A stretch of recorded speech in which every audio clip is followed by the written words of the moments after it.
All right. How's it going, Jordan? Sydney? Luke? All right. All right. Everybody's here and we're ready. All right. Well, I appreciate you guys for joining to kind of go back and review the last 3 days. Certainly, we're excited about how this draft unfolded. Huge tip of the cap to my personnel staff. We stayed aggressive all weekend long, even though we didn't do trades in the first 2 days. But you guys knew I had to sneak one in there at the end. But our guys did a great job. Really excited about our draft class, and I really think that our guys hit a home run after the draft. I mean, some of these guys that we were able to land in free agency were guys that we're considering in the 5th round there. So a lot of these guys that were on the board for that final pick, we ended up staying aggressive and being able to sign after the draft. So again, really excited about the future of the Kansas City Chiefs and looking forward to personally welcome these guys once they get here. But again, can't thank my personnel staff enough for their hard work. And with that, I'll open up the questions. Go ahead, Adam. Hey, Brett. Looking at Willie Gay and the 2 DBs you drafted yesterday, and particularly Snead, real fast guys, obviously. Is that because you guys needed to upgrade your speed at those positions, or is that how those positions are played nowadays? Well, it's certainly how those positions are played nowadays. I mean, when you have guys that test extremely well and perform at the combines or if they had pro days, those guys are certainly going to be. If you didn't like them on tape, those are the guys that are going to get second and third looks just because of their athletic attributes. But guys like Willie Gay and their performances on tape, you get even more excited. And those are guys that, we certainly want to target, guys that certainly run and test well, but they're not just testers. They're football players that test well, not testers that play football. Let's go to Pete Sweeney. Go ahead, Pete. Hey, Brett. Congratulations on the draft, of everything being over and so on and so forth. I had a question now moving forward. I think it's the number one question on fans' minds when it comes to Pat and Chris Jones. So just wondering where you are there and what's your confidence level that this stuff can be taken care of by the time reconvening happens. We assume that'll be training camp. I don't know if you can hear me buzzed out a little there, Pete, but I think your question was about just moving forward with Pat and Chris. And confidence level that this will be taken care of by the time everyone potentially reconvenes for what would be, we assume, training camp. Yeah, I mean, I would like to think that we're fairly confident, and we have a lot of time. I mean, these when you're dealing with players of this magnitude, these contracts are certainly on the cornerstones in this organization. We do have, and now that the draft is over, and free agency period here with this pandemic and the virtual draft, certainly there was a lot of additional in the draft. But now that this is behind us here, and we have a window now that we can kind of reset as an organization, get together. We have a lot of time, and this will be the focus on where we are to make sure we get these guys, locked up and head into training camp whenever that is, ready to rock and roll. So again, you can never put a definitive answer on anything, but we're certainly hopeful and we're confident, and we're going to put a lot of work from now until the start of camp. Okay, Herbie, let's go to Herbie. Go ahead. Hey, Brett, good afternoon. Congratulations on the draft, man. Thank you, Herbie. Thank you. Hey, specific to your 2 defensive backs that you grabbed on day 3, what is it you liked about them, and are you happy with what you came out of there? And obviously trading back into the 7th round, what was it about Keys that you liked that you had to go back into the 7th round to get them? Well, we like guys, certainly in our scheme, guys that have some size and length that can run, bigger, longer press type corners. We like both player size and the physicality. Snead was a guy that when Saturday started, that was our guy. I mean, if we had the first pick in round 4, it would have been Snead. So we were certainly holding our breath there, and our guys did a good job of helping me be patient and work through this, because being patient and letting the board played itself out, and getting Sneed there at the bottom of 4 certainly enabled us to use the other equity to go up and get Keys. Keys was an interesting guy too. There were 2 bigger corners that we liked as press guys on the outside, and when we got to that 5th round, we were kind of going back and forth between Keys and Dana. And once we got off the clock and selected Dana, our guys did a great job of reorganizing the board. And I had mentioned earlier that, the value of not having a 6 and 7 would be to really assess the board. And once the draft ends, to attack it. And once the board started to unfold after we were off the clock for the day, I think you start to look at the corner stack and understand that with so many picks left in the draft, the odds of this guy getting selected here is very high. So let's just see what we can do and get back up there while those guys continue to monitor who was being drafted and where we're going to allocate our resources. So those guys worked on that, and then I was able to, call through and get some teams, and got a hold of John Robinson at Tennessee, and we went back up and got the guy that we almost took in 5. So we were excited about that. Let's go to Seren. Go ahead, Seren. Brett, can you talk a little bit more about making that move? Is that a combination of, your advanced work you do on the 21 draft, and you look at it and say, okay, it's not a corner class next year, or it's just a weak class? How accurate can you be when you try to gauge what you were giving up ultimately by trading a future draft pick? You buzzed out a little there. I think your question was, how much did it involve? You buzzed out a little, Seren? Yeah, I'll repeat it. So how accurate can you be looking ahead to the 21 draft? Like, when you obviously you're kind of taking a loan out against the 21 draft, and can you look at it and say, hey, we don't like the corners with any accuracy, that the 21 corners aren't good, the 21 draft class isn't good, and is that part of what guides you down what you ended up doing? Yeah, I don't know if you can sit there and the whole depth of the corner class next year. Certainly you'll know some guys early on, but I mean, to your point, I mean, that is a good point, that you can't sit there and accurately detail what corners would have been there in 5 or 6 next year. What I can say is that we felt like this kid was a 5th or 6th round pick. We're potentially looking at compensatory picks in 4 and 5, and then we're all hoping that pick is 632. So if that pick is 632, when you add in the compensatory picks in rounds 3, 4, and 5, you're looking at a 7th round value. If that's a 7th round value and you're swapping a 7th round value this year for a guy that we felt was really on our board right there at that Dana selection, we kind of looked at it like that. Compensatory picks. Hopefully our pick is late in the 6th round, right? 632. If you add in the compensatory picks in rounds 3, 4, and 5, well, now you're looking at you're really into the 7th round when you talk about total volume of numbers. And for where this kid was ranked this year, to your point, we don't know exactly what would be there next year, but we also don't know if there'll be someone that we had graded so high. So we felt the risk was worth the reward, and we were very confident that Keys would have been drafted. In fact, his agent texted me with a text message from another team. I won't say the team, but he was going to go, I think, 4 or 5 picks later. So we like him. I mean, none of this is a guarantee, and the more great players you have, the more likely you are to have success with these guys. But we certainly liked them, and we felt that made sense when you factor in potential compensatory picks next year, and hopefully, again, the 6th round pick being later in the process there. Okay, let's go to Nate Taylor. Go ahead, Nate. Hey, Brett, thanks for doing this. Hope you got a little bit of sleep, like all of us. I wanted to go back and discuss some of the offensive linemen that are joining the team. Obviously, there's Niang with a 3rd round pick. Just what did you like about him? I mean, everything I read, he appears to be a pretty intelligent player. Just what did you learn about him from a personality standpoint throughout this process? And then 2 guys from a UDFA standpoint, Durant and Darrell Williams. You've given them some of that priority tag in terms of, free agents guys. With those 3 players and the understanding of wanting to protect Pat in the future, just what did you like about, obviously, Durant and Williams, and what did you really enjoy learning about Niang in the draft process?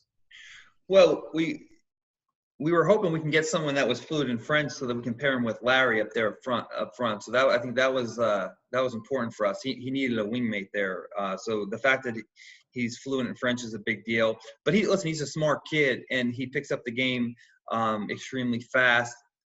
potentially not having rookie mini camps or OTAs and then jumping into this thing is going to be a challenge for young guys, really on both sides of the football. So I think the fact that this kid come in here, he has a high football IQ and he's extremely versatile is going to be something that will help us get him up to speed quickly. The kid's a very interesting player. I mean, he's got some really good tape. I think you guys all on this chat, I know you guys do a bunch of tape work, but I think there was an 18 game when they played Ohio State. I think you guys can see him go against Chase Young and Bosa. And I think Chase Young kind of mentioned out there that he didn't have a great day versus Lucas. So there's talent there, and we also feel like there's a lot of versatility in regards to his ability to play guard. Feel the same way about Durant from Missouri, certainly a local guy we have to watch a lot, played a bunch of tackle, but we do think that sliding into guard might be his best position there. So anytime you can get a couple of 6'6" guys inside there protecting Pat will be beneficial. And then with Darryl, he's a guy extremely effective player at Mississippi State.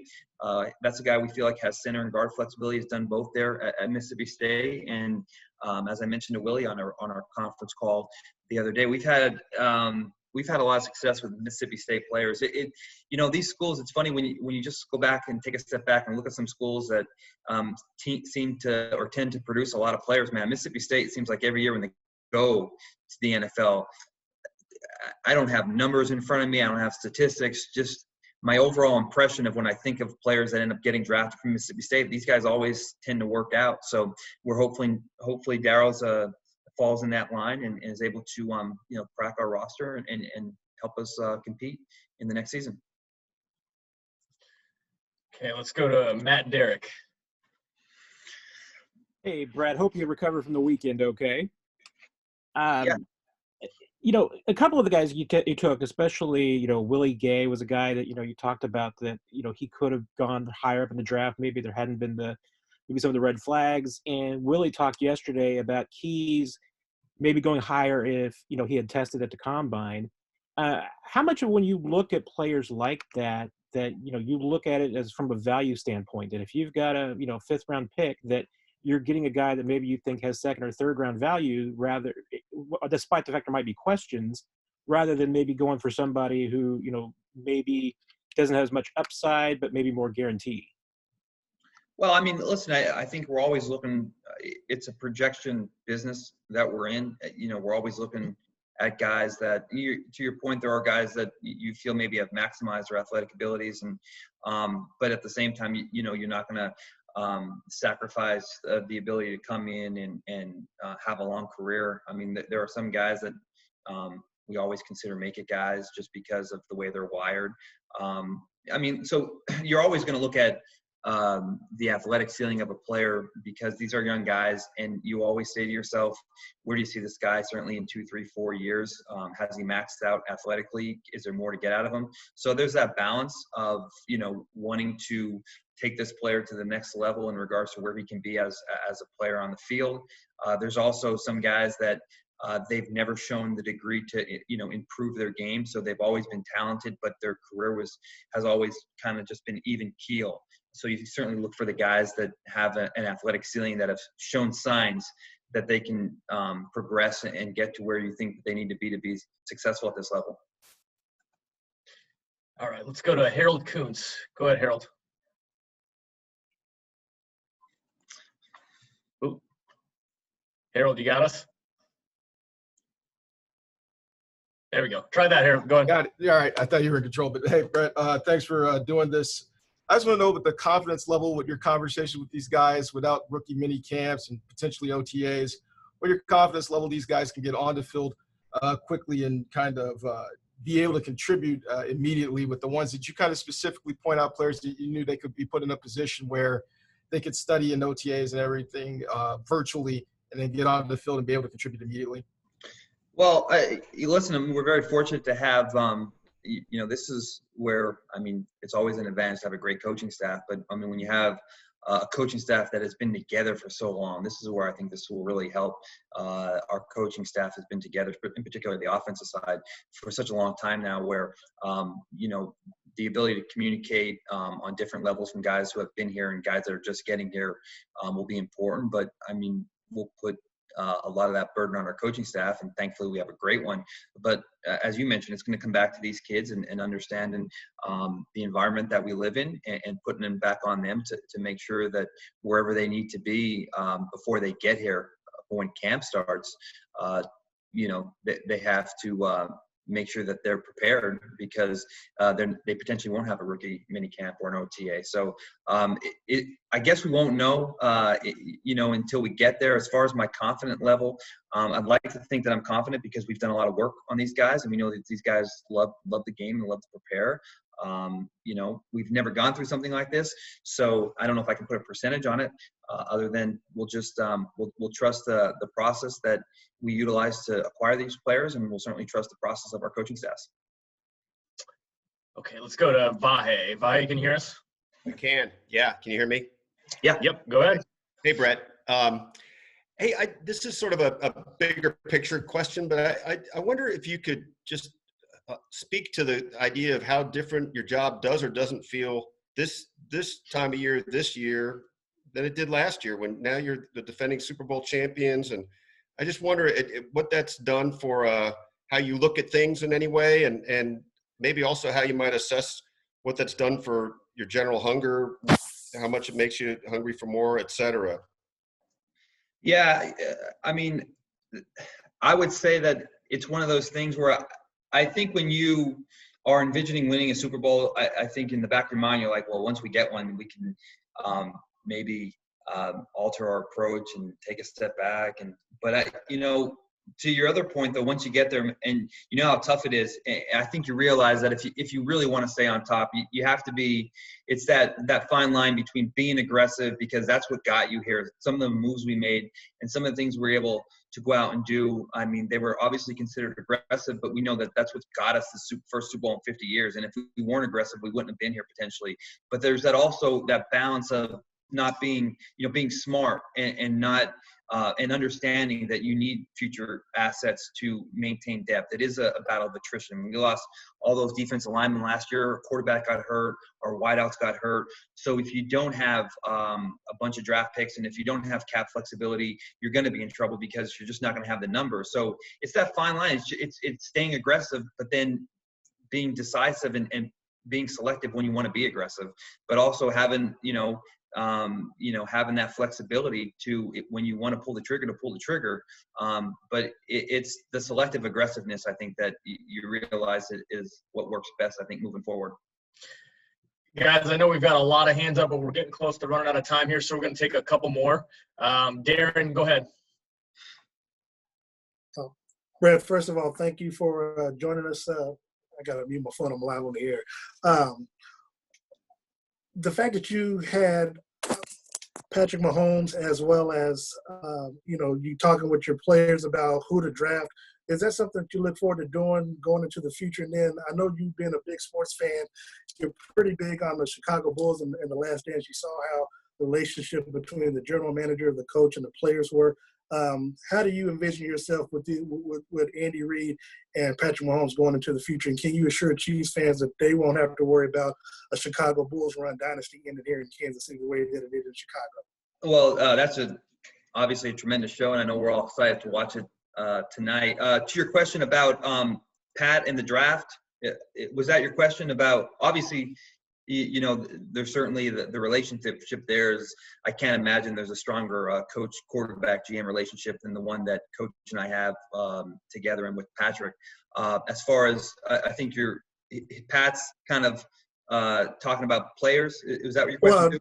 Well, no, more so about him having a voice in picking the first player. You said No. Listen, Pat. The thing about Pat is he's the ultimate sports fan. I mean, Pat, he'll be able to tell you who's on the leaderboard during a golf weekend and what's going on in the NBA. And Pat, like a lot of these guys, they follow the draft, and we know that. So Coach and I were just having fun with them on Friday night, or I guess Thursday night. And, we always talk about what makes Pat Mahomes special, and it's his instincts. So I told Coach, I said, I'm just going to ask Pat for 3 random names to see what he says. Just wanting to see if his instincts were accurate and where he was. And Clyde was like the first guy he mentioned when we said, hey, give us a skilled player without blinking. We certainly weren't asking him for input because, Pat certainly respects what we do. And but we're always going to talk to Pat and have fun with him because we know how much he loves every aspect of all sports. So this is no different. I mean, Pat will sit there like a lot of these guys. I'm sure Tyrann Mathieu was the same, watching guys and having guys they follow throughout their career, just like these college kids follow their career. So we were sitting there about an hour before the draft and shot Pat a quick text, and Coach and I did on a three-way text, and I was just like, hey, if you had to name a skill player, go ahead. And when he mentioned Clyde, we were laughing because it's very consistent with this kid. His instincts are good, so we felt good about that. But just in general, though, I mean, the relationship we have with him, I mean, the kid is he wants to win, wants to compete, loves the process, trusts the process, and there's a lot of faith in the way we all operate. Okay, we'll take one more. James Palmer, can you hear me? Yep, got you, buddy. Go ahead. Hey, Brett. Hey, James. As you're talking about Pat, when you're dealing with a contract that maybe the league's never seen before, what do you kind of rely on about getting this done? How do you go about doing something that maybe the league hasn't seen before in terms of dealing with a contract? Well, I think, you rely on communication, trust, creativity, dialogue. We have time, and I think the ultimate goals for both camps are the same, and that's to establish a long line of winning here and continue. Certainly, the foundation was laid from the day we drafted him, and then going to the AFC Championship game, and the following year following that up with the Super Bowl win. His goal and his mindset is the exact same mindset that we're in, and that's just to win championships here and create legacies. Pat wants to certainly create his own legacy, and he wants to do that in Kansas City, and we want to establish a long line of winning Super Bowls here. So I think at the end of the day, we all understand the dynamics that go into making that happen, both individually and as a team. So like I said, the good thing is that there isn't a kid that believes in team more than Pat, and we'll have a lot of time. But the fact that there's dialogue, and there will continue to be dialogue, and there's a lot of trust and faith in each other, I think will help us as we navigate the next few months. All right, Brett, thank you for joining us. We appreciate you. Awesome. Thank you, guys. Have a great weekend. You too. Yep.